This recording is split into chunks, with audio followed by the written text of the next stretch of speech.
September 11 attacks. The September 11 attacks were a series of 4 coordinated terrorist attacks by the Islamic terrorist group al-Qaeda on the United States. On the morning of Tuesday, September 11, 2001, the attacks killed 2,996 people, injured over 6,000 others, and caused at least $10 billion in property and infrastructure damage. 4 passenger airliners operated by 2 major U.S. passenger air carriers, all of which departed from airports in the northeastern United States bound for California, were hijacked by 19 al-Qaeda terrorists. 2 of the planes, American Airlines Flight 11 and United Airlines Flight 175, were crashed into the north and south towers, respectively, of the World Trade Center complex in New York City, within an hour and 42 minutes. Both 110-story towers collapsed, with debris and the resulting fires causing partial or complete collapse of all other buildings in the World Trade Center complex, including the 47-story 7 World Trade Center tower, as well as significant damage to 10 other large surrounding structures. A third plane, American Airlines Flight 77, was crashed into the Pentagon in Arlington County, Virginia, leading to a partial collapse of the building's western side.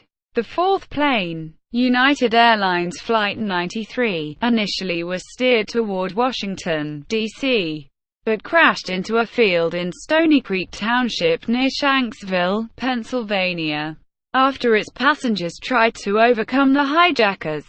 It was the deadliest incident for firefighters and law enforcement officers in the history of the United States, with 343 and 72 killed respectively. Suspicion for the attack quickly fell on al-Qaeda. The United States responded to the attacks by launching the War on Terror and invading Afghanistan to depose the Taliban, which had harbored al-Qaeda. Many countries strengthened their anti-terrorism legislation and expanded the powers of law enforcement and intelligence agencies to prevent terrorist attacks. Although al-Qaeda's leader, Osama bin Laden, initially denied any involvement, in 2004 he claimed responsibility for the attacks. Al-Qaeda and bin Laden cited U.S. support of Israel, the presence of U.S. troops in Saudi Arabia, and sanctions against Iraq as motives. Having evaded capture for almost a decade, bin Laden was located and killed by SEAL Team 6 of the U.S. Navy in May 2011. The destruction of the World Trade Center and nearby infrastructure caused serious damage to the economy of Lower Manhattan and had a significant effect on global markets, closing Wall Street until September 17, and the civilian airspace in the US and Canada until September 13. Many closings, evacuations, and cancellations followed, out of respect to fear of further attacks. Cleanup of the World Trade Center site was completed in May 2002, and the Pentagon was repaired within a year. On November 18, 2006, construction of One World Trade Center began at the World Trade Center site. The building was officially opened on November 3, 2014. Numerous memorials have been constructed, including the National September 11 Memorial Museum in New York City, the Pentagon Memorial in Arlington County, Virginia, and the Flight 93 National Memorial in a field in Stony Creek Township near Shanksville, Pennsylvania. Al-Qaeda. The origins of al-Qaeda can be traced to 1979 when the Soviet Union invaded Afghanistan. Osama bin Laden traveled to Afghanistan and helped organize Arab Mujahideen to resist the Soviets. Under the guidance of Ayman al-Zawahiri, bin Laden became more radical. In 1996, bin Laden issued his first fatwa, calling for American soldiers to leave Saudi Arabia. In a second fatwa in 1998, Bin Laden outlined his objections to American foreign policy with respect to Israel, as well as the continued presence of American troops in Saudi Arabia after the Gulf War. Bin Laden used Islamic texts to exhort Muslims to attack Americans until the stated grievances are reversed. Muslim legal scholars have throughout Islamic history unanimously agreed that the jihad is an individual duty if the enemy destroys the Muslim countries, according to bin Laden. Osama bin Laden. Bin Laden, who orchestrated the attacks, initially denied, but later admitted involvement. Al Jazeera broadcast a statement by bin Laden on September 16, 2001, stating, "I stress that I have not carried out this act, which appears to have been carried out by individuals with their own motivation." In November 2001, U.S. forces recovered a videotape from a destroyed house in Jalalabad, Afghanistan. In the video, bin Laden is seen talking to Khalid al-Harbi and admits foreknowledge of the attacks. On December 27, 2001, a second bin Laden video was released. In the video, he said, but he stopped short of admitting responsibility for the attacks. The transcript refers several times to the United States specifically targeting Muslims.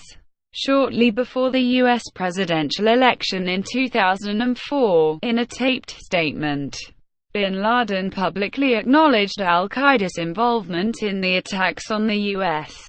and admitted his direct link to the attacks. He said that the attacks were carried out because bin Laden said he had personally directed his followers to attack the World Trade Center and the Pentagon.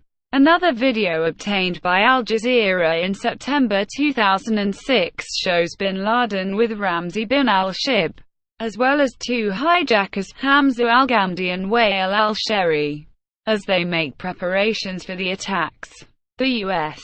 never formally indicted bin Laden for the 9/11 attacks, but he was on the FBI's most wanted list for the bombings of the U.S. embassies in Dar es Salaam, Tanzania, and Nairobi, Kenya. After a 10-year manhunt, bin Laden was killed by American Special Forces in a compound in Abbottabad, Pakistan on May 2, 2011.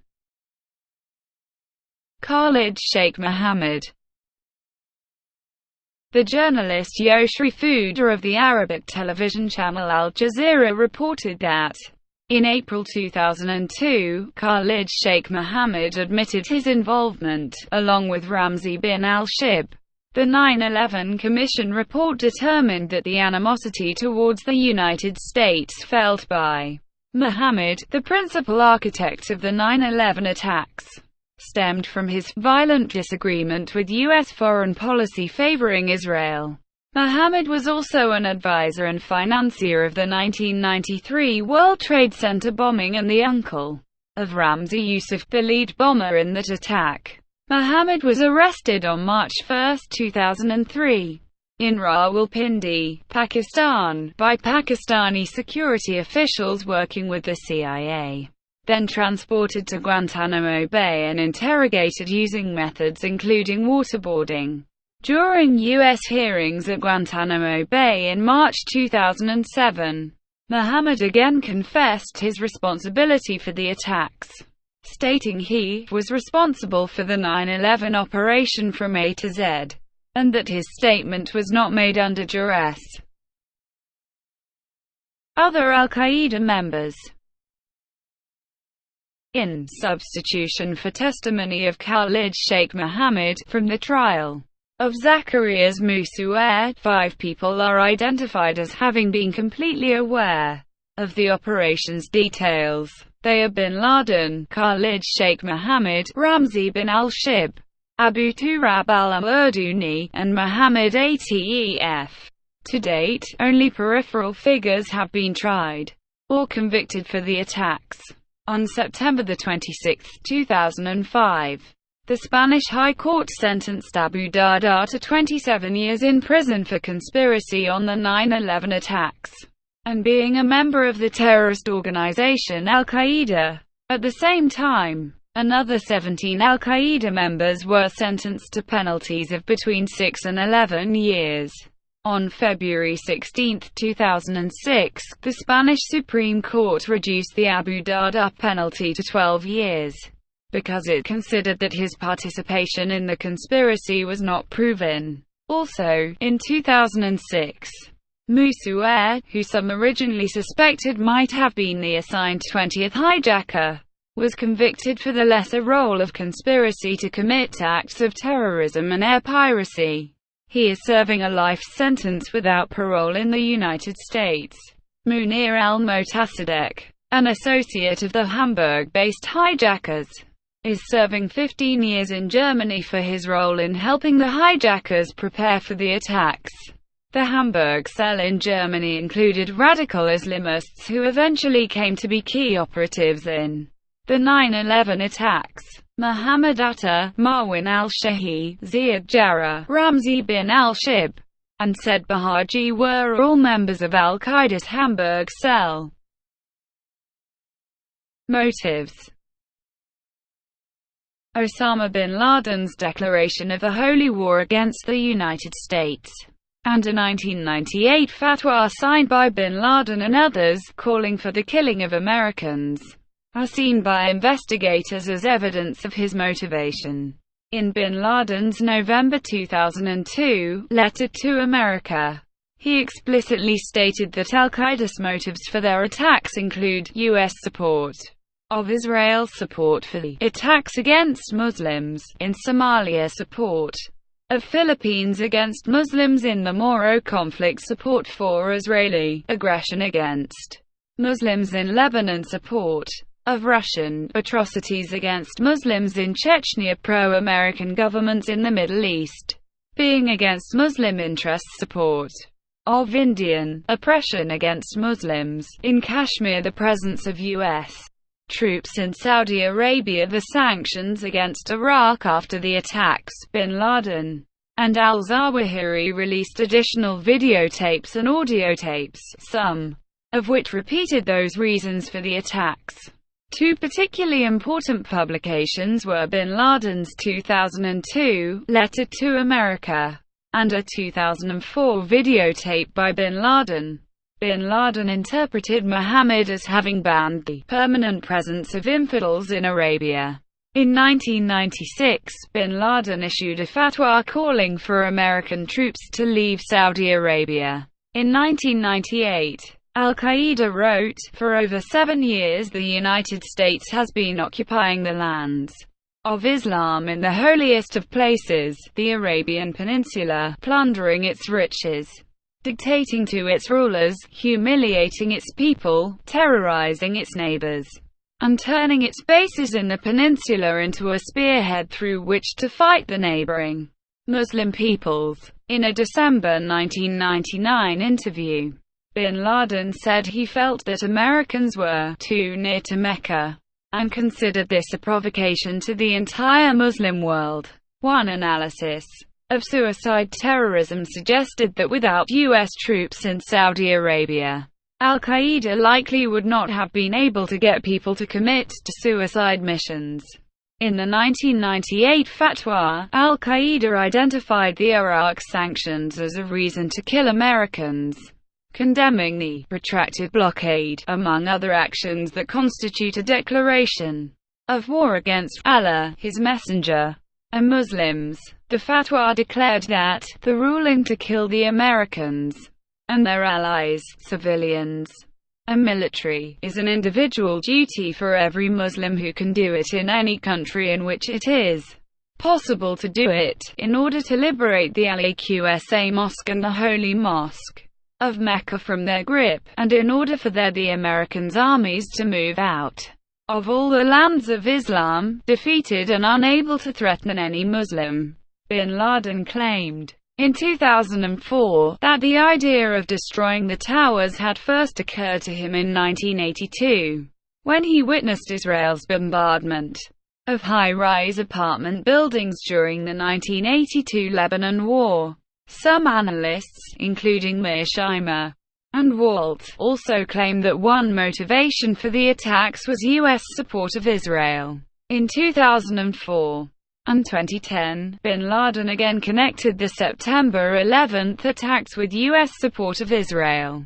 Although most of the letter expressed bin Laden's disdain for President Bush and bin Laden's hope to destroy and bankrupt the U.S., other motives have been suggested in addition to those stated by bin Laden and al-Qaeda, including Western support of Islamic and non-Islamic authoritarian regimes in Saudi Arabia, Iran, Egypt, Iraq, Pakistan and Northern Africa, and the presence of Western troops in some of these countries. Some authors suggest the humiliation resulting from the Islamic world falling behind the Western world. This discrepancy rendered especially visible by the globalization trend and a desire to provoke the U.S. into a broader war against the Islamic world in the hope of motivating more allies to support al-Qaeda. Similarly, others have argued that 9/11 was a strategic move with the objective of provoking America into a war that would incite a pan-Islamic revolution. Planning of the attacks. The idea for the attacks came from Khalid Sheikh Mohammed, who first presented it to Osama bin Laden in 1996. At that time, bin Laden and al-Qaeda were in a period of transition, having just relocated back to Afghanistan from Sudan. The 1998 African embassy bombings and bin Laden's 1998 fatwa marked a turning point, as bin Laden became intent on attacking the United States. In late 1998 or early 1999, bin Laden gave approval for Mohammed to go forward with organizing the plot. A series of meetings occurred in early 1999, involving Mohammed, bin Laden, and his deputy Mohammed Atef. Atef provided operational support for the plot, including target selections and helping arrange travel for the hijackers. Bin Laden overruled Mohammed, rejecting some potential targets such as the U.S. Bank Tower in Los Angeles because there was not enough time to prepare for such an operation. Bin Laden provided leadership and financial support for the plot, and was involved in selecting participants. Bin Laden initially selected Nawaf al-Hazmi and Khalid al-Mihdhar, both experienced jihadists who had fought in Bosnia. Hazmi and Mihdhar arrived in the United States in mid-January 2000. In spring 2000, Hazmi and Mihdhar took flying lessons in San Diego, California, but both spoke little English, performed poorly with flying lessons, and eventually served as secondary or muscle hijackers. In late 1999, a group of men from Hamburg, Germany arrived in Afghanistan, including Muhammad Atta, Marwan al-Shahi, Ziad Jarrah, and Ramzi bin al-Shib. Bin Laden selected these men because they were educated, could speak English, and had experience living in the West. New recruits were routinely screened for special skills, and al-Qaeda leaders consequently discovered that Hani Hanjour already had the commercial pilot's license. Mohammed later said that he helped the hijackers blend in by teaching them how to order food in restaurants and dress in Western clothing. Hanjour arrived in San Diego on December 8, 2000. Joining Hazmi, they soon left for Arizona, where Hanjour took refresher training. Marwan al-Shahi arrived at the end of May 2000, while Atta arrived on June 3, 2000, and Jarrah arrived on June 27, 2000. Bin al-Shib applied several times for a visa to the United States, but as a Yemeni, he was rejected out of concerns he would overstay his visa and remain as an illegal immigrant. Bin al-Shib stayed in Hamburg, providing coordination between Atta and Mohammed. The three Hamburg cell members all took pilot training in South Florida. In spring of 2001, the secondary hijackers began arriving in the United States. In July 2001, Atta met with bin al-Shib in Spain, where they coordinated details of the plot, including final target selection. Bin al-Shib also passed along bin Laden's wish for the attacks to be carried out as soon as possible. Some of the hijackers received passports from corrupt Saudi officials who were family members, or used fraudulent passports to gain entry. Intelligence before the attacks. In late 1999, al-Qaeda associate Khalad contacted Maidar, telling him to meet him in Kuala Lumpur, Malaysia. Hazmi and Abu Bara al-Yemeni would also be in attendance. The NSA intercepted a telephone call mentioning the meeting, Maidar, and the name of Nawaf. While the agency feared that something nefarious might be afoot, it took no further action. The CIA had already been alerted by Saudi intelligence to the status of Maidar and Hazmi as al-Qaeda members, and a CIA team broke into Maidar's Dubai hotel room and discovered that Maidar had a U.S. visa. While Alex Station alerted intelligence agencies worldwide about this fact, it did not share this information with the FBI. The Malaysian Special Branch observed the January 5, 2000 meeting of the two al-Qaeda members, and informed the CIA that Maidar, Hazmi, and Khalad were flying to Bangkok.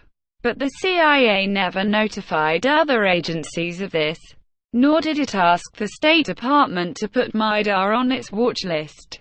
An FBI liaison to Alex Station asked permission to inform the FBI of the meeting, but was told that this is not a matter for the FBI. By late June, senior counter-terrorism official Richard Clarke and CIA Director George Tenet were convinced that a major series of attacks was about to come. Although the CIA believed that the attacks would likely occur in Saudi Arabia or Israel. In early July, Clarke put domestic agencies on full alert, telling them that something really spectacular is going to happen here soon. He asked the FBI and the State Department to alert the embassies and police departments, and the Defense Department to go to threat condition Delta. Clarke would later write that somewhere in CIA there was information that two known al-Qaeda terrorists had come into the United States. In the FBI there was information that strange things had been going on at flight schools in the United States. They had specific information about individual terrorists. None of that information got to me or the White House. On July 13, Tom Wilshire, a CIA agent assigned to the FBI's International Terrorism Division, emailed his superiors at the CIA's Counterterrorism Center, requesting permission to inform the FBI that Hazmi was in the country and that Maidar had a U.S. visa. However, the CIA never responded. The same day in July, Margaret Gillespie, an FBI analyst working in the CTC, was told to review material about the Malaysia meeting.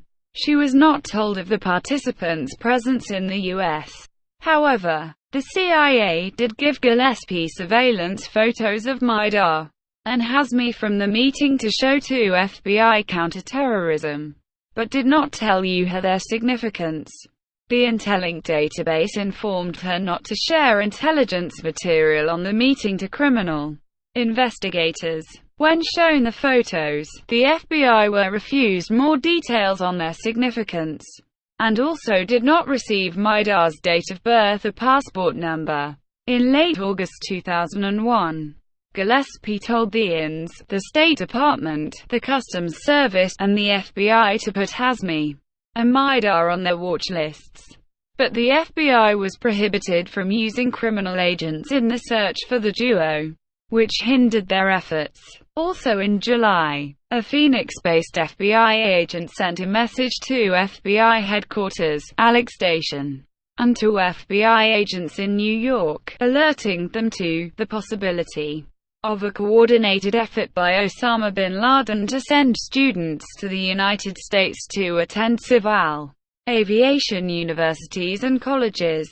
The agent, Kenneth Williams, suggested the need to interview all flight school managers and identify all Arab students seeking flight training. In July, Jordan alerted the U.S. that al-Qaeda was planning an attack on the U.S. Months later, Jordan notified the U.S. that the attack's codename was the Big Wedding, and that it involved airplanes. On August 6, the CIA's presidential daily brief, designated for the president only, was entitled "Bin Laden Determined to Strike in U.S." The memo noted that the FBI information indicates patterns of suspicious activity in this country consistent with preparations for hijackings or other types of attacks. In mid-August, one Minnesota flight school alerted the FBI to Zacharias Musuer, who had asked suspicious questions. The FBI found that he was a radical who had traveled to Pakistan, and the INS arrested him for overstaying his French visa. However, their request to search his laptop was denied by FBI headquarters due to the lack of probable cause. The failures in intelligence sharing were attributed to 1995 Justice Department policies limiting intelligence sharing, combined with CIA and NSA reluctance in revealing sensitive sources and methods, such as tapped phones. Testifying before the 9/11 Commission in April 2004, then Attorney General John Ashcroft recalled that the single greatest structural cause for the September 11 problem was the wall that segregated or separated criminal investigators and intelligence agents. Clark also wrote that there were failures in the organizations, failures to get information to the right place at the right time. Attacks. Early on the morning of September 11, 2001, 19 hijackers took control of 4 commercial airliners en route to California after takeoffs from Logan International Airport in Boston, Massachusetts, Newark Liberty International Airport in Newark, New Jersey, and Washington Dulles International Airport in Loudoun and Fairfax counties in Virginia. Large planes with long flights were selected for hijacking, because they would be heavily fueled.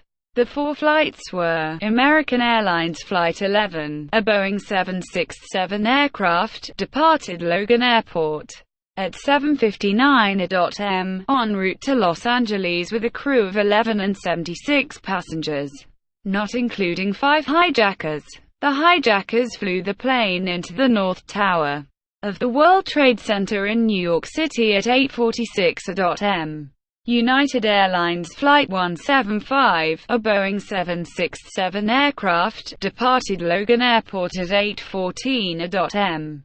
en route to Los Angeles with a crew of 9 and 51 passengers, not including 5 hijackers. The hijackers flew the plane into the South Tower of the World Trade Center in New York City at 9:03 a.m. American Airlines Flight 77, a Boeing 757 aircraft, departed Washington Dulles International Airport at 8:20 a.m. en route to Los Angeles with a crew of 6 and 53 passengers, not including 5 hijackers. The hijackers flew the plane into the Pentagon in Arlington County, Virginia, at 9:37 a.m. United Airlines Flight 93, a Boeing 757 aircraft, departed Newark International Airport at 8:42 a.m. en route to San Francisco, with a crew of 7 and 33 passengers, not including 4 hijackers. As passengers attempted to subdue the hijackers, the aircraft crashed into a field in Stony Creek Township near Shanksville, Pennsylvania, at 10:03 a.m. Media coverage was extensive during the attacks and aftermath, beginning moments after the first crash into the World Trade Center. Events. At 8:46 a.m., 5 hijackers crashed American Airlines Flight 11 into the northern facade of the World Trade Center's North Tower, and at 9:03 a.m. another 5 hijackers crashed United Airlines Flight 175 into the southern facade of the South Tower. 5 hijackers flew American Airlines Flight 77 into the Pentagon at 9:37 a.m. A fourth flight, United Airlines Flight 93, under the control of 4 hijackers, crashed near Shanksville, Pennsylvania, southeast of Pittsburgh, at 10:03 a.m. after the passengers fought the hijackers. Flight 93's target is believed to have been either the Capitol or the White House. Flight 93's cockpit voice recorder revealed crew and passengers tried to seize control of the plane from the hijackers after learning through phone calls that Flights 11, 77, and 175 had been crashed into buildings that morning. Once it became evident to the hijackers that the passengers might regain control of the plane, the hijackers rolled the plane and intentionally crashed it. Immediately after being struck by United Airlines Flight 175, some passengers and crew members who called from the aircraft using the cabin airphone service and mobile phones provided details. Several hijackers were aboard each plane. They used mace, tear gas, or pepper spray to overcome attendants, and some people aboard had been stabbed. Reports indicated hijackers stabbed and killed pilots, flight attendants, and 1 or more passengers. According to the 9/11 Commission's final report, the hijackers had recently purchased multi-function hand tools and assorted Leatherman-type utility knives with locking blades, which were not forbidden to passengers at the time, but were not found among the possessions left behind by the hijackers. A flight attendant on Flight 11, a passenger on Flight 175, and passengers on Flight 93 said the hijackers had bombs, but one of the passengers said he thought the bombs were fake. The FBI found no traces of explosives at the crash sites, and the 9/11 Commission concluded that the bombs were probably fake. 3 buildings in the World Trade Center collapsed due to fire-induced structural failure. The South Tower collapsed at 9:59 a.m. after burning for 56 minutes in a fire caused by the impact of United Airlines Flight 175 and the explosion of its fuel. The North Tower collapsed at 10:28 a.m. after burning for 102 minutes. When the North Tower collapsed, debris fell on the nearby 7 World Trade Center building, damaging it and starting fires.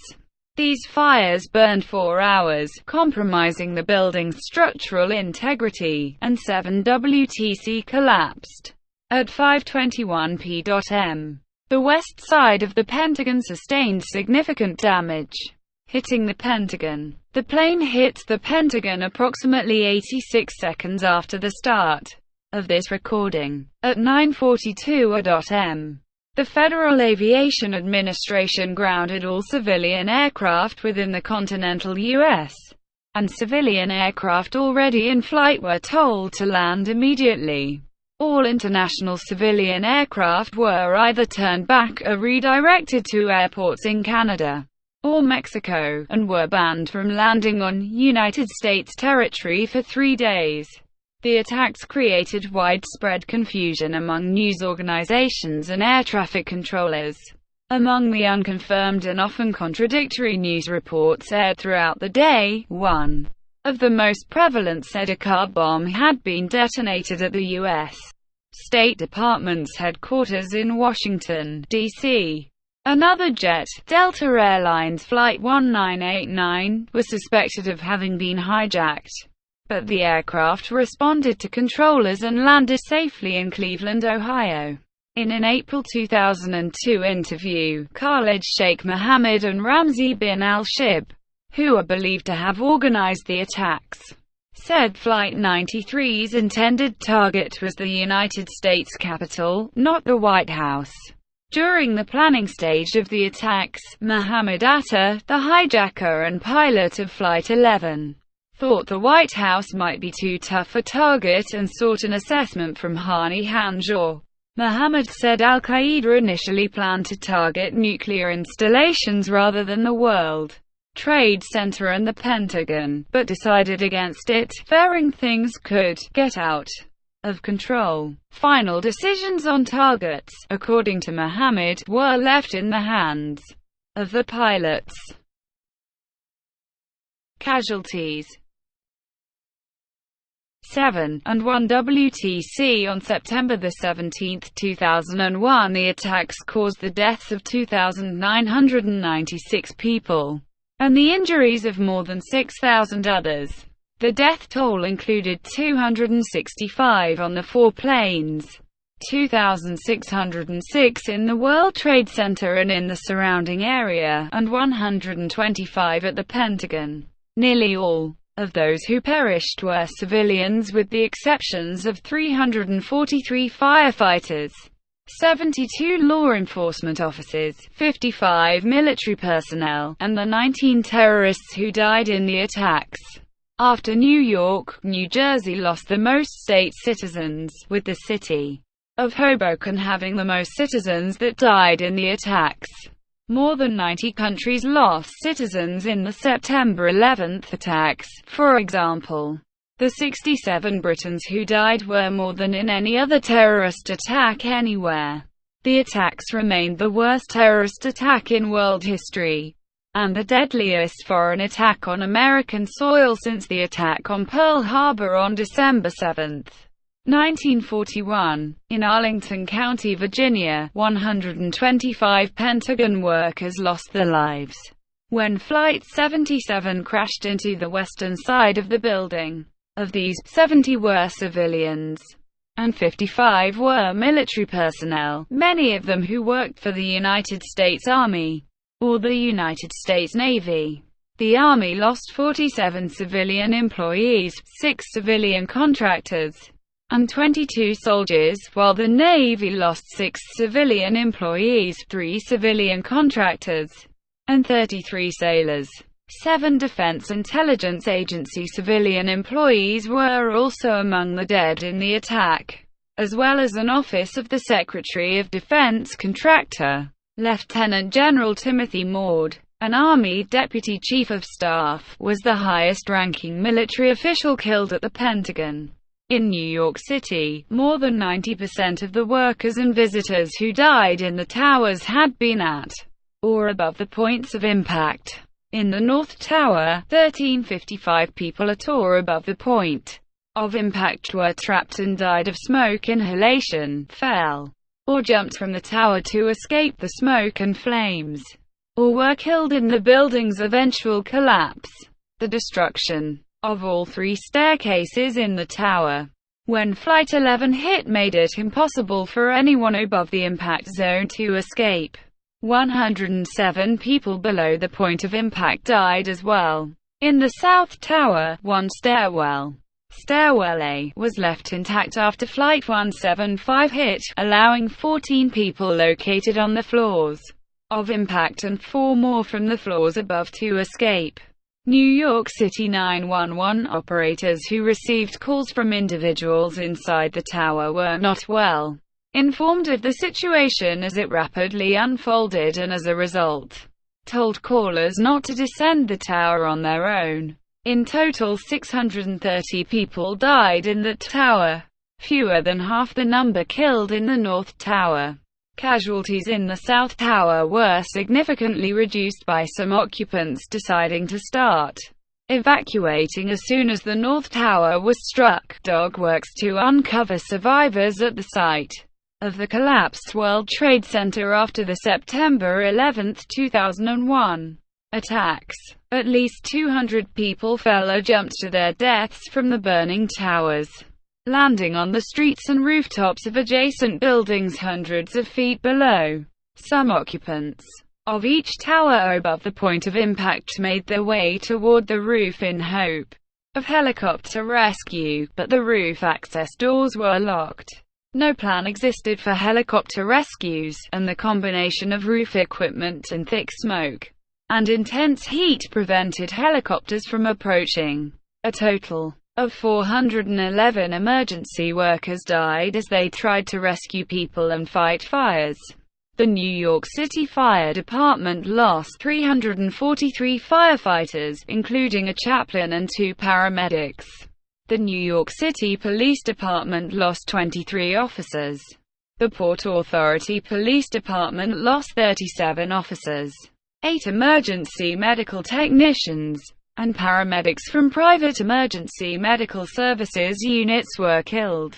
Cantor Fitzgerald LP, an investment bank on the 101st–105th floors of the North Tower, lost 658 employees, considerably more than any other employer. Marsh Inc., located immediately below Cantor Fitzgerald on floors 93 to 100, lost 358 employees, and 175 employees of Aon Corporation were also killed. The National Institute of Standards and Technology estimated that about 17,400 civilians were in the World Trade Center complex at the time of the attacks. Turnstile counts from the Port Authority suggest 14,154 people were typically in the Twin Towers by 8:45 a.m. Most people below the impact zone safely evacuated the buildings. Weeks after the attack, the death toll was estimated to be over 6,000, more than twice the number of deaths eventually confirmed. The city was only able to identify remains for about 1,600 of the World Trade Center victims. The medical examiner's office collected about 10,000 unidentified bone and tissue fragments that cannot be matched to the list of the dead. Bone fragments were still being found in 2006 by workers who were preparing to demolish the damaged Deutsche Bank building. In 2010, a team of anthropologists and archaeologists searched for human remains and personal items at the Fresh-Killed landfill, where 72 more human remains were recovered, bringing the total found to 1,845. DNA profiling continues in an attempt to identify additional victims. The remains are being held in storage in Memorial Park, outside the New York City Medical Examiner's facilities. It was expected that the remains would be moved in 2013 to a repository behind a wall at the 9/11 Museum. In July 2011, a team of scientists at the Office of Chief Medical Examiner was still trying to identify remains, in the hope that improved technology will allow them to identify other victims. On March 20, 2015, the 1,640th victim was identified. There are still 13 victims who have not been identified. Damage. Along with the 110-floor Twin Towers, numerous other buildings at the World Trade Center site were destroyed or badly damaged, including WTC Buildings 3 through 7 and St. Nicholas Greek Orthodox Church, the North Tower, South Tower, the Marriott Hotel, and 7 WTC were completely destroyed. The U.S. Customs House, 4 World Trade Center, 5 World Trade Center, and both pedestrian bridges connecting buildings were severely damaged. The Deutsche Bank building on 130 Liberty Street was partially damaged and demolished some years later, starting in 2007. The 2 buildings of the World Financial Center also suffered damage. The Deutsche Bank building across Liberty Street from the World Trade Center complex was later condemned as uninhabitable because of toxic conditions inside the office tower, and was deconstructed. The Borough of Manhattan Community College's Fitterman Hall at 30 West Broadway was condemned due to extensive damage in the attacks, and is being rebuilt. Other neighboring buildings suffered major damage, but have been restored. World Financial Center buildings, 1 Liberty Plaza, the Millennium Hilton, and 90 Church Street had moderate damage and have since been restored. Communications equipment on top of the North Tower was also destroyed. but media stations were quickly able to reroute the signals and resume their broadcasts. The Pentagon was severely damaged by the impact of American Airlines Flight 77 and ensuing fires, causing one section of the building to collapse. As the airplane approached the Pentagon, its wings knocked down light poles, and its right engine hit a power generator before crashing into the western side of the building. The plane hit the Pentagon at the first floor level. The front part of the fuselage disintegrated on impact, while the mid and tail sections kept moving for another fraction of a second. Debris from the tail section penetrated furthest into the building, breaking through of the three outermost of the building's 5 rings. Rescue efforts. The New York City Fire Department deployed 200 units to the World Trade Center. Their efforts were supplemented by numerous off-duty firefighters and emergency medical technicians. The New York City Police Department sent emergency service units and other police personnel, and deployed its aviation unit. Once on the scene, the FDNY, the NYPD, and the PAPD did not coordinate efforts and performed redundant searches for civilians. As conditions deteriorated, the NYPD aviation unit relayed information to police commanders, who issued orders for its personnel to evacuate the towers. Most NYPD officers were able to safely evacuate before the buildings collapsed, with separate command posts set up and incompatible radio communications between the agencies. Warnings were not passed along to FDNY commanders. After the first tower collapsed, FDNY commanders issued evacuation warnings. However, due to technical difficulties with malfunctioning radio repeater systems, many firefighters never heard the evacuation orders. 911 dispatchers also received information from callers that was not passed along to commanders on the scene. Within hours of the attack, a substantial search and rescue operation was launched. After months of around-the-clock operations, the World Trade Center site was cleared by the end of May 2002. Aftermath. The aftermath of the 9/11 attack resulted in immediate responses to the event, including domestic reactions, hate crimes, Muslim responses to the event, international responses to the attack, and military responses to the events. An extensive compensation program was quickly established by Congress in the aftermath to compensate the victims and families of victims of the 9/11 attack as well. Immediate response. Then U.S. Secretary of Defense declares, "The Pentagon is functioning." At 8:32 a.m., FAA officials were notified Flight 11 had been hijacked, and they in turn notified the North American Aerospace Defense Command. NORAD scrambled 2 F-15s from Otis Air National Guard Base in Massachusetts, and they were airborne by 8:53 a.m. because of slow and confused communication from FAA officials. NORAD had 9 minutes notice that Flight 11 had been hijacked, and no notice about any of the other flights before they crashed.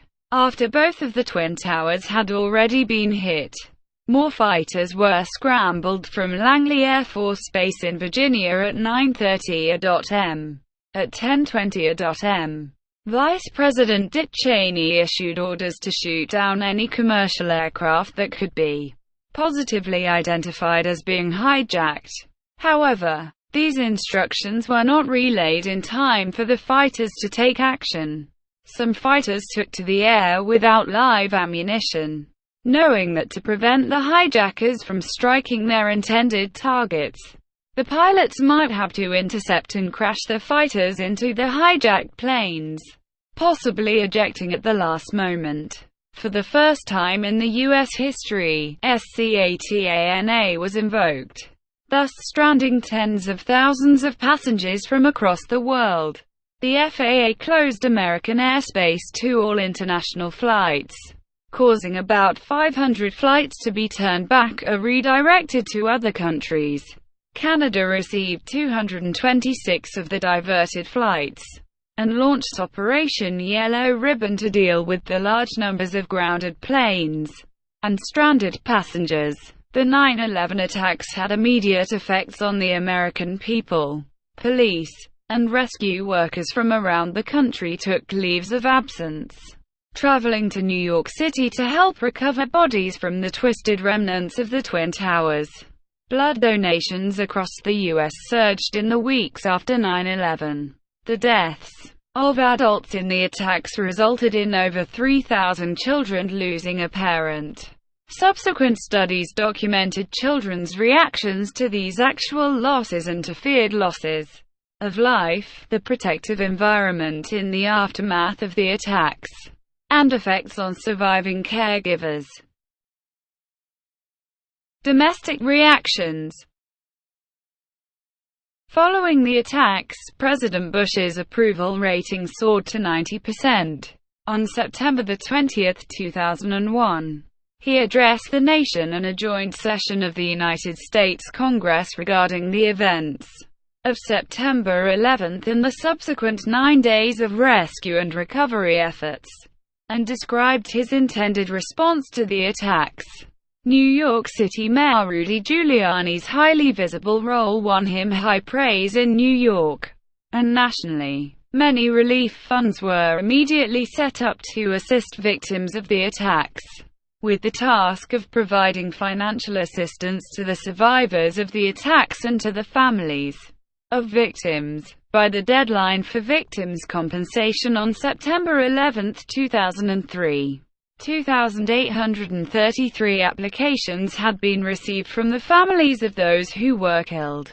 Contingency plans for the continuity of government and the evacuation of leaders were implemented soon after the attacks. However, Congress was not told that the United States had been under a continuity of government status until February 2002. In the largest restructuring of the U.S. government in contemporary history, the United States enacted the Homeland Security Act of 2002, creating the Department of Homeland Security. Congress also passed the USA Patriot Act, saying it would help detect and prosecute terrorism and other crimes. Civil liberties groups have criticized the Patriot Act, saying it allows law enforcement to invade the privacy of citizens, and that it eliminates judicial oversight of law enforcement and domestic intelligence. In an effort to effectively combat future acts of terrorism, the National Security Agency was given broad powers. NSA commenced warrantless surveillance of telecommunications, which was sometimes criticized since it permitted the agency to eavesdrop on telephone and email communications between the United States and people overseas without a warrant. In response to requests by various intelligence agencies, the United States Foreign Intelligence Surveillance Court permitted an expansion of powers by the U.S. government in seeking, obtaining, and sharing information on U.S. citizens as well as non-U.S. people from around the world. Hate crimes. Shortly after the attacks, President Bush made a public appearance at Washington's largest Islamic center, and acknowledged the incredibly valuable contribution that millions of American Muslims made to their country, and called for them to be treated with respect. However, numerous incidents of harassment and hate crimes against Muslims and South Asians were reported in the days following the attacks. Sikhs were also targeted, because Sikh males usually wear turbans, which are stereotypically associated with Muslims. There were reports of attacks on mosques and other religious buildings, and assaults on people, including one murder. Balbir Singh Sodhi, a Sikh mistaken for a Muslim, was fatally shot on September 15, 2001, in Mesa, Arizona. According to an academic study, people perceived to be Middle Eastern were as likely to be victims of hate crimes as followers of Islam during this time. The study also found a similar increase in hate crimes against people who may have been perceived as Muslims, Arabs, and others thought to be of Middle Eastern origin. A report by the South Asian American advocacy group known as South Asian Americans Leading Together documented media coverage of 645 bias incidents against Americans of South Asian or Middle Eastern descent between September 11 and 17.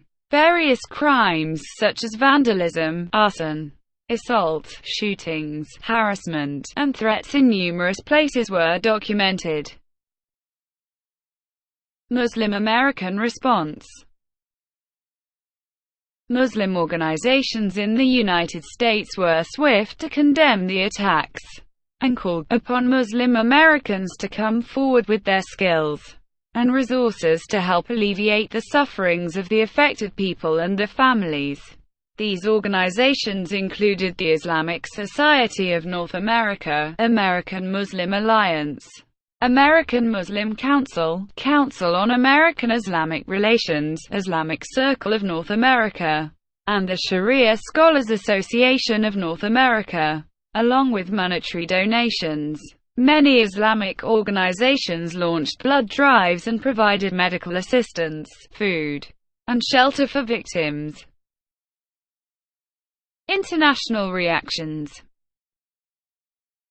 The attacks were denounced by mass media and governments worldwide.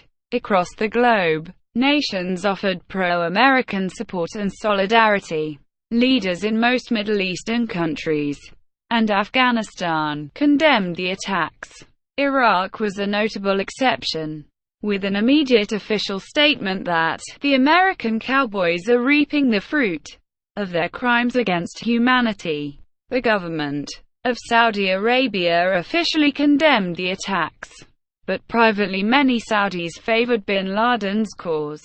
Although Palestinian Authority President Yasser Arafat also condemned the attacks, there were reports of celebrations in the West Bank, Gaza Strip, and East Jerusalem, with a celebration involving 3,000 Palestinians dancing in the streets and handing out candy being filmed in Nablus despite alleged PA warnings that it could not guarantee the safety of journalists attempting to document the event. Similar demonstrations took place in Amman, Jordan, where there is a large population of Palestinian descent. As in the United States, the aftermath of the attacks saw tensions increase in other countries between Muslims and non-Muslims. United Nations Security Council Resolution 1368 condemned the attacks and expressed readiness to take all necessary steps to respond and combat all forms of terrorism in accordance with their charter. Numerous countries introduced anti-terrorism legislation and froze bank accounts they suspected of al-Qaeda ties.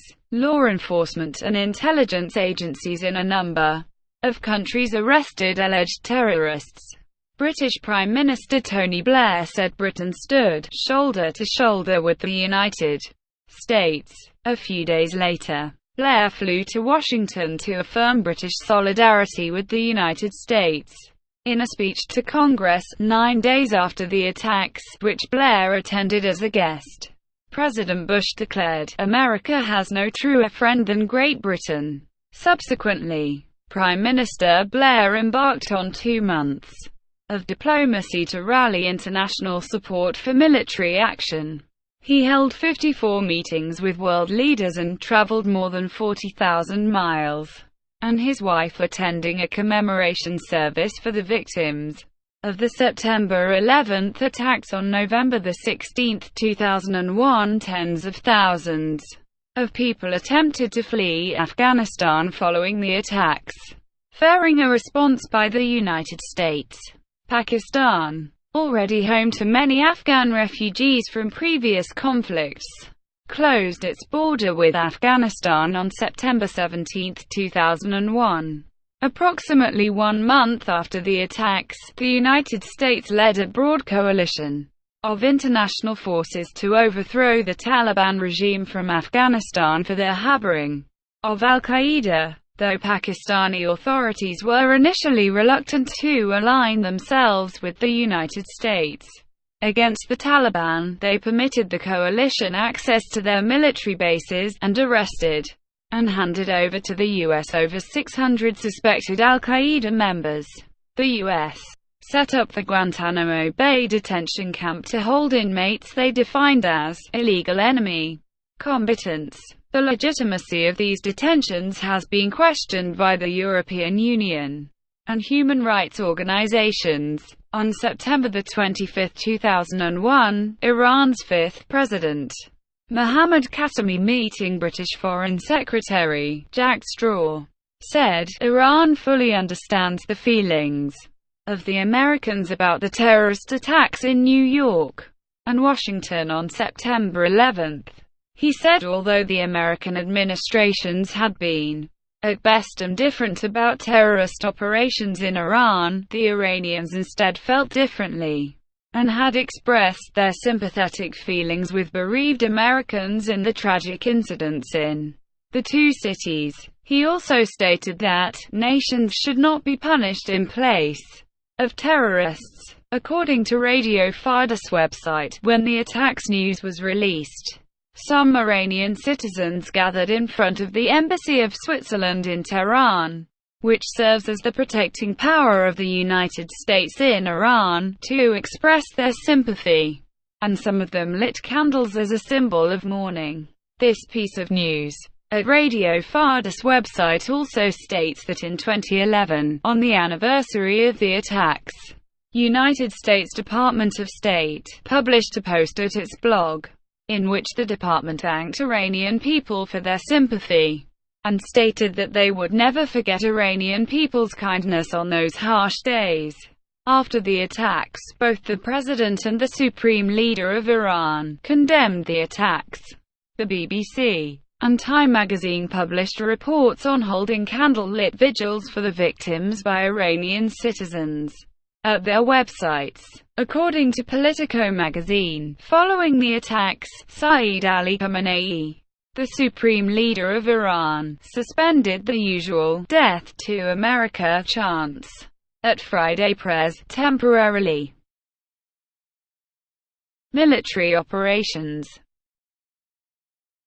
At 2:40 p.m. in the afternoon of September 11, Secretary of Defense Donald Rumsfeld was issuing rapid orders to his aides to look for evidence of Iraqi involvement. According to notes taken by senior policy official Stephen Cambone, Rumsfeld asked for "best info fast. Judge whether good enough hit SH. At same time, not only UBL." Cambone's notes quoted Rumsfeld's saying, "Need to move swiftly, near-term target needs, go massive, sweep it all up, things related, and not."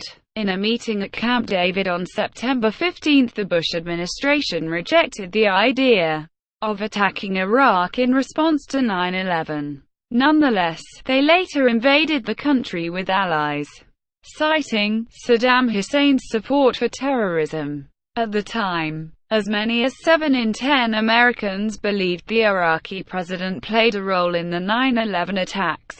3 years later, Bush conceded that he had not. The NATO Council declared the attacks on the United States were an attack on all NATO nations, which satisfied of Article 5 of the NATO Charter. This marked the first invocation Article 5, which had been written during the Cold War with an attack by the Soviet Union in mind. Australian Prime Minister John Howard, who was in Washington, D.C. during the attacks, invoked Article IV of the ANZ-US Treaty.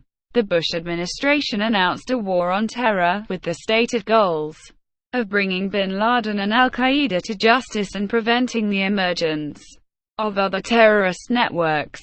These goals would be accomplished by imposing economic and military sanctions against states harboring terrorists, and increasing global surveillance and intelligence sharing. On September 14, 2001, the U.S. Congress passed the Authorization for Use of Military Force Against Terrorists, still in effect. It grants the President the authority to use all necessary and appropriate force against those whom he determined, planned, authorized, committed, or aided the September 11 attacks, or who harbored said persons or groups. On October 7, 2001, the war in Afghanistan began when U.S. and British forces initiated aerial bombing campaigns targeting Taliban and al-Qaeda camps, then later invaded Afghanistan with ground troops of the Special Forces. This eventually led to the overthrow of the Taliban rule of Afghanistan with the fall of Kandahar on December 7, 2001, by U.S.-led coalition forces. Conflict in Afghanistan between the Taliban insurgency and the Afghan forces backed by NATO Resolute Support Mission is ongoing. The Philippines and Indonesia, among other nations with their own internal conflicts with Islamic terrorism, also increased their military readiness. The military forces of the United States of America and the Islamic Republic of Iran cooperated with each other to overthrow the Taliban regime, which had had conflicts with the government of Iran. Iran's Quds Force helped U.S. forces and Afghan rebels in the 2001 uprising in Herat. Health issues. Hundreds of thousands of tons of toxic debris containing more than 2,500 contaminants, including known carcinogens, were spread across Lower Manhattan due to the collapse of the Twin Towers. Exposure to the toxins in the debris is alleged to have contributed to fatal or debilitating illnesses among people who were at ground zero. The Bush administration ordered the Environmental Protection Agency to issue reassuring statements regarding air quality in the aftermath of the attacks, citing national security. But the EPA did not determine that air quality had returned to pre-September 11 levels until June 2002. Health effects extended to residents, students, and office workers of Lower Manhattan and nearby Chinatown. Several deaths have been linked to the toxic dust, and the victims' names were included in the World Trade Center memorial. Approximately 18,000 people have been estimated to have developed illnesses as a result of the toxic dust. There is also scientific speculation that exposure to various toxic products in the air may have negative effects on fetal development. A notable children's environmental health center is currently analyzing the children whose mothers were pregnant during the WTC collapse, and were living or working nearby. A study of rescue workers released in April 2010 found that all those studied had impaired lung functions, and that 30 to 40% were reporting little or no improvement in persistent symptoms that started within the first year of the attack. Years after the attacks, legal disputes over the costs of illnesses related to the attacks were still in the court system. On October 17, 2006, a federal judge rejected New York City's refusal to pay for health costs for rescue workers, allowing for the possibility of numerous suits against the city. Government officials have been faulted for urging the public to return to Lower Manhattan in the weeks shortly after the attacks. Christine Todd Whitman, administrator of the EPA in the aftermath of the attacks, was heavily criticized by a U.S. district judge for incorrectly saying that the area was environmentally safe. Mayor Giuliani was criticized for urging financial industry personnel to return quickly to the Greater Wall Street area. The United States Congress passed the James L. Zadroga 9/11 Health and Compensation Act on December 22, 2010, and President Barack Obama signed the act into law on January 2, 2011. It allocated $4.2 billion to create the World Trade Center Health Program, which provides testing and treatment for people suffering from long-term health problems related to the 9/11 attacks. The WTC Health Program replaced pre-existing 9/11-related health programs such as the Medical Monitoring and Treatment Program and the WTC Environmental Health Center Program. Economic. The attacks had a significant economic impact on United States and world markets. The stock exchanges did not open on September 11 and remained closed until September 17. Reopening, the Dow Jones Industrial Average fell 684 points, or 7.1%, to 8,921. A record-setting one-day point decline. By the end of the week, the DJIA had fallen 1369.7 points, at the time its largest one-week point drop in history. In 2001, U.S. stocks lost $1.4 trillion in valuation for the week. In New York City, about 430,000 job months and $2.8 billion in wages were lost in the 3 months after the attacks. The economic effects were mainly on the economy's export sectors. The city's GDP was estimated to have declined by $27.3 billion for the last 3 months of 2001 and all of 2002. The U.S. government provided $11.2 billion in immediate assistance to the government of New York City in September 2001, and $10.5 billion in early 2002 for economic development and infrastructure needs. Also hurt were small businesses in Lower Manhattan near the World Trade Center, 18,000 of which were destroyed or displaced, resulting in lost jobs and their consequent wages. Assistance was provided by Small Business Administration loans, federal government community development block grants, and economic injury disaster loans. Some of Lower Manhattan office space was damaged or destroyed. Many wondered whether these jobs would return, and if the damaged tax base would recover. Studies of the economic effects of 9/11 show the Manhattan office real estate market and office employment were less affected than first feared, because of the financial services industry's need for face-to-face interaction. North American airspace was closed for several days after the attacks, and air travel decreased upon its reopening, leading to a nearly 20% cutback in air travel capacity, and exacerbating financial problems in the struggling U.S. airline industry. And debt increases 2001–08. The September 11 attacks also led to the U.S. wars in Afghanistan and Iraq, as well as additional homeland security spending, totaling at least $5 trillion. Cultural. The impact of 9/11 extends beyond geopolitics into society and culture in general.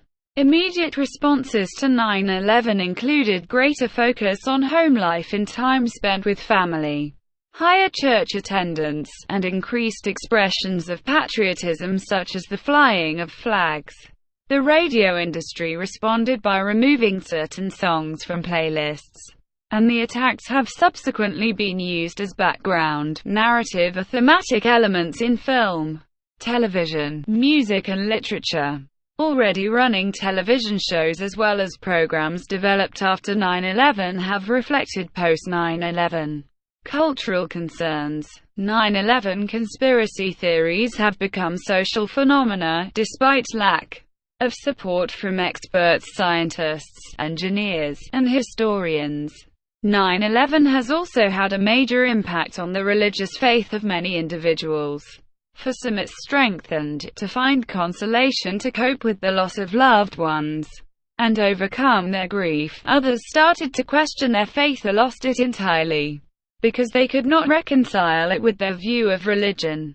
The culture of America succeeding the attacks is noted for heightened security and an increased demand thereof, as well as paranoia and anxiety regarding future terrorist attacks that includes most of the nation. Psychologists have also confirmed that there has been an increased amount of national anxiety in commercial air travel. Government policies toward terrorism. As a result of the attacks, many governments across the world passed legislation to combat terrorism. In Germany, where several of the 9/11 terrorists had resided and taken advantage of the country's liberal asylum policies, two major anti-terrorism packages were enacted. The first removed legal loopholes that permitted terrorists to live and raise money in Germany. The second addressed the effectiveness and communication of intelligence and law enforcement.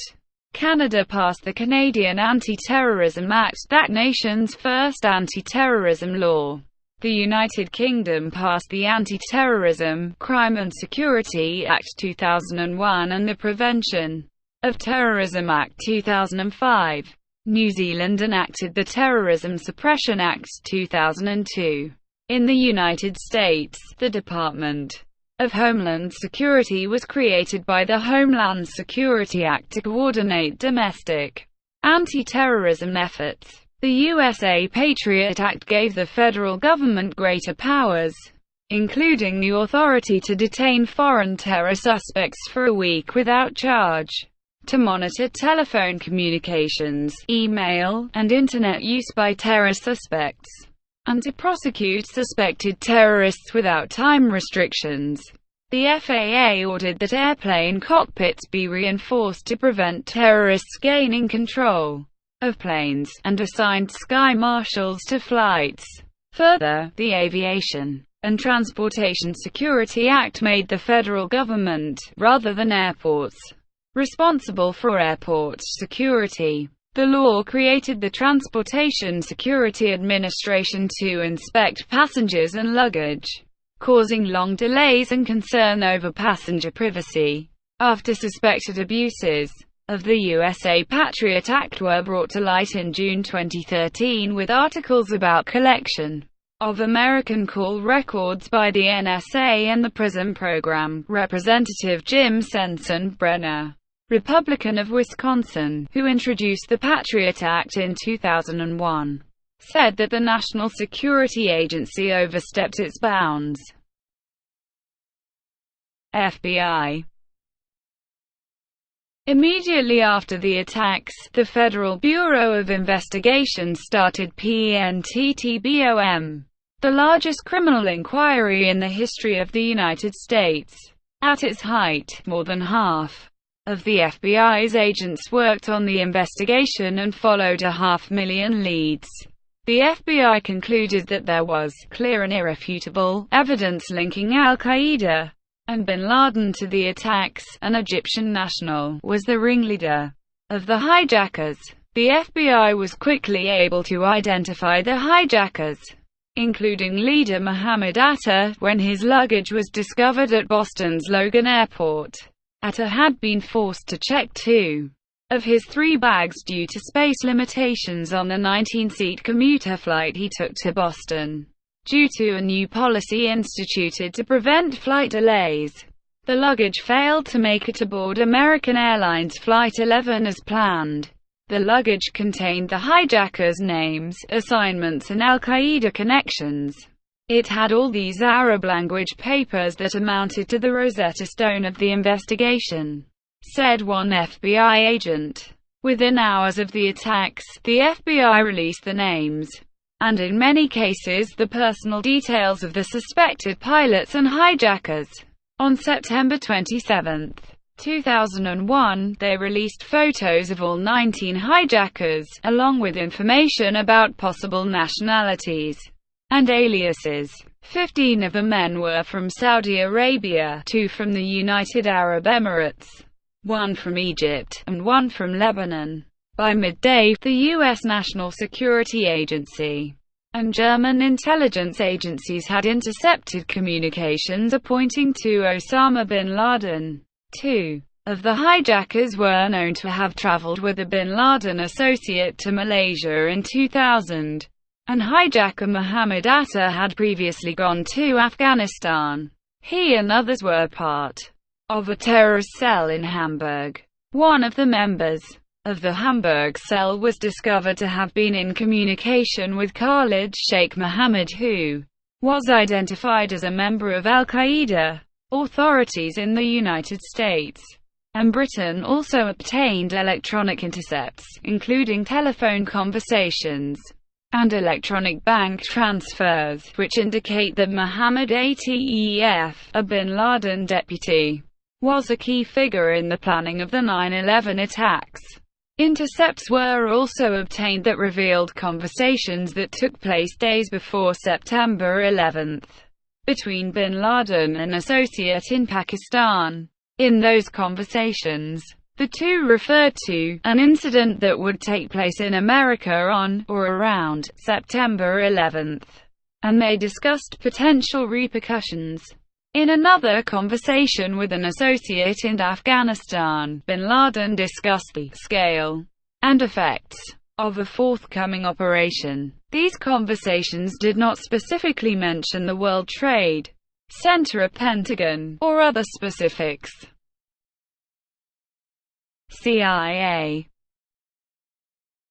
The Inspector General of the Central Intelligence Agency conducted an internal review of the agency's pre-9/11 performance and was harshly critical of senior CIA officials for not doing everything possible to confront terrorism.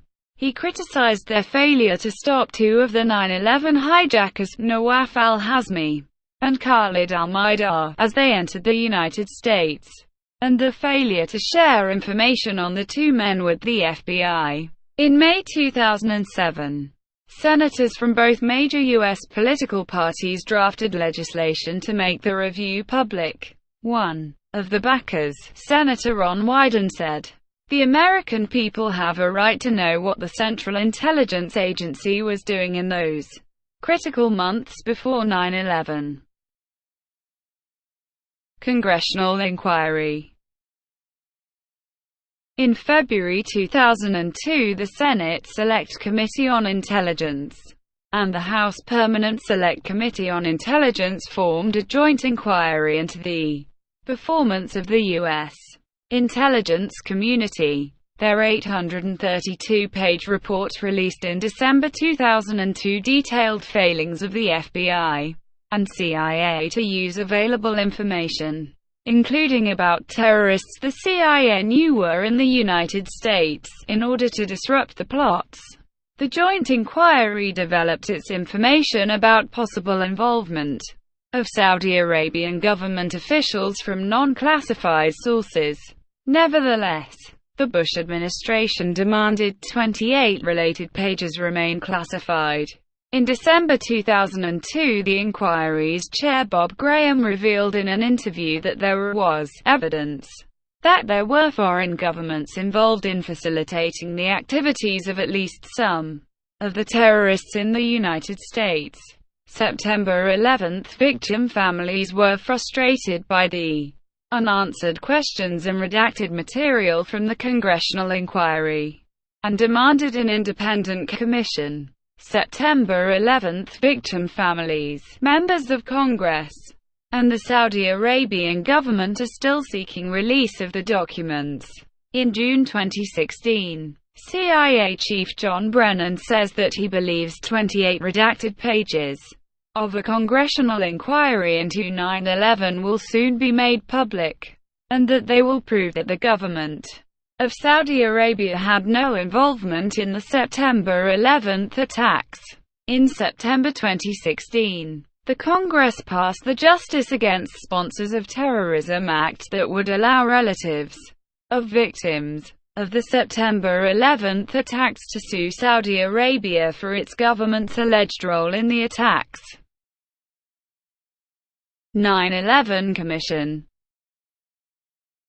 The National Commission on Terrorist Attacks upon the United States, chaired by Thomas Keane and Lee H. Hamilton, was formed in late 2002 to prepare a thorough account of the circumstances surrounding the attacks, including preparedness for and the immediate response to the attacks. On July 22, 2004, the Commission issued the 9/11 Commission Report. The report detailed the events of 9/11, found the attacks were carried out by members of al-Qaeda, and examined how security and intelligence agencies were inadequately coordinated to prevent the attacks. Formed from an independent bipartisan group of mostly former senators, representatives, and governors, the commissioners explained, "We believe the 9/11 attacks revealed four kinds of failures in imagination, policy, capabilities, and management." The commission made numerous recommendations on how to prevent future attacks, and in 2011 was dismayed that several of its recommendations had yet to be implemented. National Institute of Standards and Technology. The U.S. National Institute of Standards and Technology investigated the collapses of the Twin Towers and 7 WTC. The investigations examined why the buildings collapsed, and what fire protection measures were in place, and evaluated how fire protection systems might be improved in future construction. The investigation into the collapse of 1 WTC and 2 WTC was concluded in October 2005, and that of 7 WTC was completed in August 2008. NIST found that the fireproofing on the Twin Towers' steel infrastructures was blown off by the initial impact of the planes, and that, had this not occurred, the towers likely would have remained standing. A 2007 study of the North Tower's collapse published by researchers of Purdue University determined that, since the plane's impact had stripped off much of the structure's thermal insulation, the heat from a typical office fire would have softened and weakened the exposed girders and columns enough to initiate the collapse regardless of the number of columns cut or damaged by the impact. The director of the original investigation stated that the towers really did amazingly well. The terrorist aircraft didn't bring the buildings down. It was the fire which followed. It was proven that you could take out 2/3 of the columns in a tower, and the building would still stand. The fires weakened the trusses supporting the floors, making the floors sag. The sagging floors pulled on the exterior steel columns, causing the exterior columns to bow inward. With the damage to the core columns, the buckling exterior columns could no longer support the buildings, causing them to collapse. Additionally, the report found the tower's stairwells were not adequately reinforced to provide adequate emergency escape for people above the impact zones.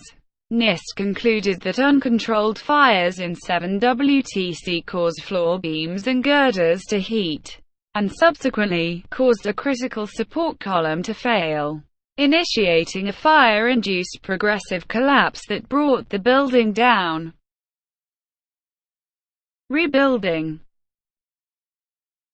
On the day of the attacks, New York City Mayor Rudy Giuliani stated, "We will rebuild.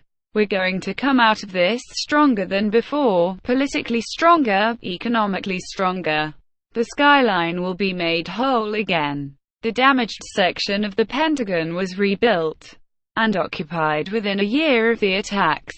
The temporary World Trade Center Path Station opened in late 2003, and construction of the new 7 World Trade Center was completed in 2006. Work on rebuilding the main World Trade Center site was delayed until late 2006, when leaseholder Larry Silverstein and the Port Authority of New York and New Jersey agreed on financing. The construction of One World Trade Center began on April 27, 2006, and reached its full height on May 20, 2013. The spire was installed atop the building at that date, putting 1 WTC's height at 1,776 feet and thus claiming the title of the tallest building in the Western Hemisphere. 1 WTC finished construction and opened on November 3, 2014, on the World Trade Center site. 3 more office towers are expected to be built 1 block east of where the original towers stood. Construction has begun on all 3 of these towers. Memorials. On September 11, 2014, on the 13th anniversary of the attacks, seen from Bayonne, New Jersey, the tallest building in the picture is the new One World Trade Center. In the days immediately following the attacks, many memorials and vigils were held around the world, and photographs of the dead and missing were posted around Ground Zero. A witness described being unable to get away from faces of innocent victims who were killed. Their pictures are everywhere, on phone booths, streetlights, walls of subway stations. Everything reminded me of a huge funeral, people quiet and sad, but also very nice. Before, New York gave me a cold feeling, now people were reaching out to help each other. One of the first memorials was the Tribute in Light, an installation of 88 searchlights at the footprints of the World Trade Center towers. In New York, the World Trade Center site memorial competition was held to design an appropriate memorial on the site. The winning design, reflecting absence, was selected in August 2006, and consists of a pair of reflecting pools in the footprints of the towers, surrounded by a list of the victims' names in an underground memorial space. The Pentagon Memorial was completed and opened to the public on the 7th anniversary of the attacks in 2008. It consists of a landscaped park with 184 benches facing the Pentagon. When the Pentagon was repaired in 2001-2002, a private chapel and indoor memorial were included, located at the spot where Flight 77 crashed into the building. In Shanksville, a permanent Flight 93 National Memorial is planned to include a sculpted grove of trees forming a circle around the crash site bisected by the plane's path, while wind chimes will bear the names of the victims. A temporary memorial is located from the crash site. New York City firefighters donated a cross made of steel from the World Trade Center and mounted on top of a platform shaped like the Pentagon. It was installed outside the firehouse on August 25, 2008. Many other permanent memorials are elsewhere. Scholarships and charities have been established by the victims' families, and by many other organizations and private figures. On every anniversary, in New York City, the names of the victims who died there are read out against a background of somber music. The President of the United States attends a memorial service at the Pentagon and asks Americans to observe Patriot Day with a moment of silence. Smaller services are held in Shanksville, Pennsylvania, which are usually attended by the president's spouse. Thank you for watching. Please like and subscribe below.